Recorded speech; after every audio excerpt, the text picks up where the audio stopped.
Last time I showed you my Cardinal spider and our newborn spiderlings. Now, almost a month later, the time has come to release them back into the wild. Let's start a quick update on the adult spider. She's well, to be honest. I don't know how long she has left because these kinds of spiders usually die not long after their eggs hatch. She's also laid more eggs, and I've been feeding her with some of my more deformed dartling beetles, as most of the mealworms are now either pupa or adult beetles. I've been feeding the spider more than usual in the hopes that the spiderlings can eat the leftovers. I can't tell if they are, because spiders can cope very well with famine. It is possible they literally haven't eaten at all. It's one of the reasons I'm eager to let them free. The spiderlings seem to congregate just under the lid of the container, which is a telltale sign that they want to leave. Some of them have already shed their discarded exoskeletons carpet at the base of the container. Since the mother spider is still finishing her meal, I'm going to wait a few more hours before attempting a release, just to let her finish. I usually feed her in large quantities and she hunts the rest when she's hungry. That's why there's beetles crawling about on the floor. A few hours later, she's still eating. I can't tell if it's the same beetle or not, but it's been a while since I fed her last, so I can't blame her. Since it's getting dark, I decided it's time to start. This was around 10:30 at night. It's cold and very windy, so I try to find a sheltered location, and I wedge the container between the shed and a brick just so it doesn't blow away. And when I remove the lid, the web is immediately caught by the wind, though I think it's sturdy enough to handle it. The spiderlings wander around the container's edge, but they're apprehensive to venture further, probably because of the wind and, the fact that it's their first time outside.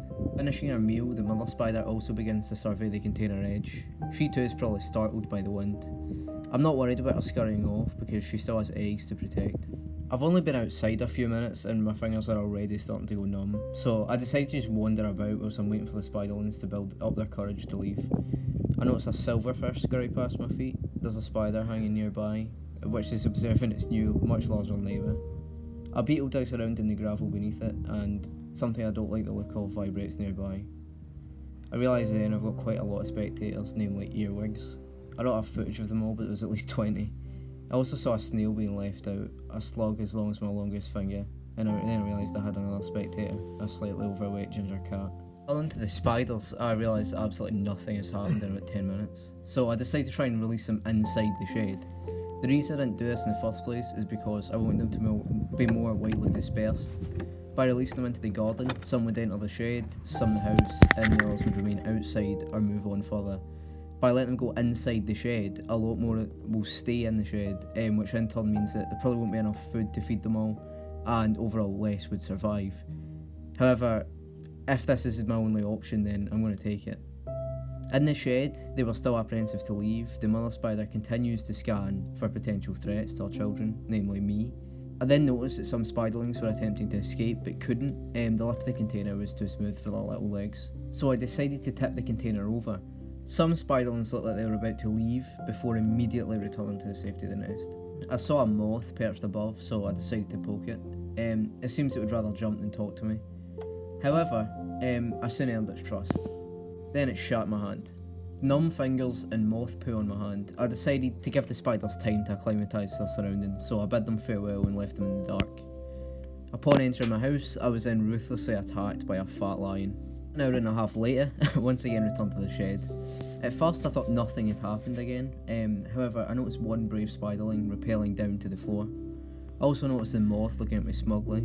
It was also vibrating for some reason, probably out of fear, which would also explain why he shot on me. I began to notice more spiderlings dotted around the shed, though the majority still remained safely encased in the web. I decided to give the spiders as long as they needed, as I too would be scared of the outside world if I lived out my childhood in a plastic box. Put them inside a drawer, wished them good luck. Also rescued the moth, as I believe in second chances. I was then immediately reminded why I hate moths. I gave him a third chance and he took it, fluttering away into the night. I then caught sight of him once more and said goodbye one last time. What have I learned from this experience? I'm still unsure, though I'd encourage anyone to think twice before killing a spider. Oh, and don't trust moths. Moths are evil. Thanks for watching, I hope you enjoyed the video. For this one I brought back the commentary and added a bit of humour. Let me know if this style works well. I have both Twitter and a Discord server, both you can find in the description if you want. Anyway, farewell amigo. So I decided to tip the container over. Some spiderlings looked like they were about to leave before immediately returning to... Fucking hell. Some spiders...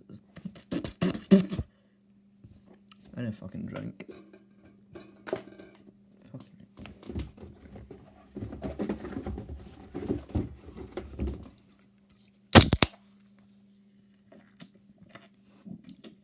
I better fucking cut this out.